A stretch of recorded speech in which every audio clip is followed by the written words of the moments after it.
সব সময় তো আমরা বেগুনি বানিয়ে খেয়ে দেখেছি, একবার এভাবে কলা দিয়ে বেগুনি বানিয়ে দেখবেন, এর টেস্ট কিন্তু একদম অন্যরকম। বানানো যেমন সহজ, খেতে কিন্তু একদম ভীষণ টেস্টি ছিল। আপনারা দেখলেই বুঝতে পারবেন কতটা সুন্দর লাগছে দেখতে। কলা দিয়ে বেগুনি বানানোর জন্য এখানে কলা একটা মিডিয়াম সাইজের কলা নিয়ে নিয়েছি। কলাগুলোকে পাতলা করে এভাবে স্লাইস করে কেটে নিতে হবে, খুব বেশি মোটা করা যাবে না, একটু পাতলা করে কেটে নেবেন।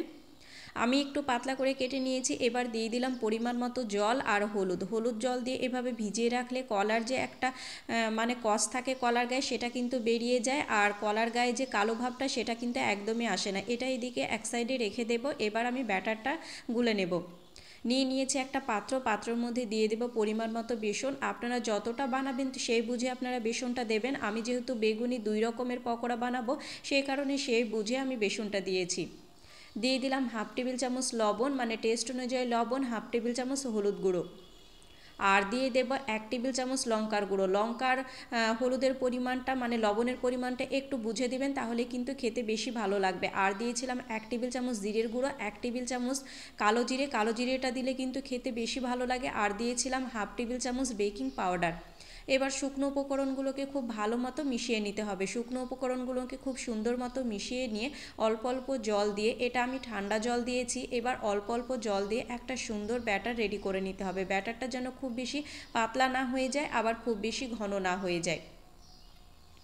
একদম যে খুব বেশি পাতলা করতে হবে সেটা নয়, একটু এটা ঘনই থাকবে। খুব ভালো মতো প্রথম অবস্থায় এভাবে ফেটিয়ে নিতে হবে। অল্প একটু জল দিয়ে মেখে নিয়ে খুব সুন্দর মতো করে ফেটিয়ে নিয়ে পরিমাণ মতো জল দিয়ে আমি একটা পাতলা ব্যাটার রেডি করে নিয়েছি।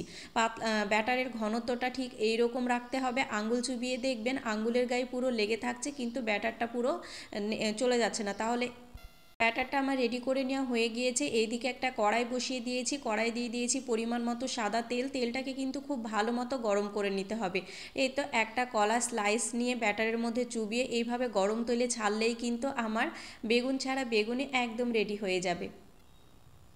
এটা বানানো যেমন সহজ, খেতে কিন্তু খুবই ইয়ামি ছিল, আর দেখতেও কিন্তু ভীষণ ভালো লাগছিল। আপনারা দেখলে বুঝতে পারবেন ঝটপট কিন্তু বানানো হয়ে গিয়েছিল, আর কলাটাও কিন্তু খুব সুন্দর মতো সেদ্ধ হয়ে যাবে। পুরোটাই আপনাদের দেখাবো। গ্যাসের আঁচটা মিডিয়াম ফ্লেমে রেখে উল্টিয়ে পাল্টিয়ে ভেজে নিলেই কিন্তু এটা রেডি হয়ে যাবে, আর খুব সুন্দর মতো করে ফুলে উঠছে।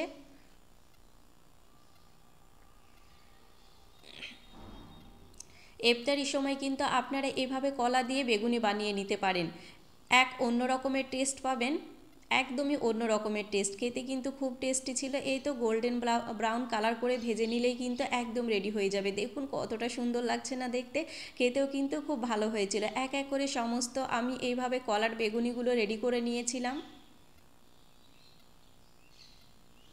এই তো আমার কিন্তু রেডি করে নেওয়া হয়ে গিয়েছে। আরও বেশ কিছু আমি কিন্তু পকোড়া ভেজে নিয়েছিলাম, আর ওপর থেকে খুব সুন্দর একটা ক্রিপসি ভাব এসেছিল, আর কলাটাও কিন্তু ভেতর থেকে খুব ভালো মতো সেদ্ধ হয়ে গিয়েছিল। রেসিপিটা কেমন লাগলো কমেন্ট করে জানাতে ভুলবেন না। আর বাড়িতে একবার হলো এভাবে কিন্তু বেগুন ছাড়া কলা দিয়ে এভাবে বেগুনি রেডি করে নিতে পারেন।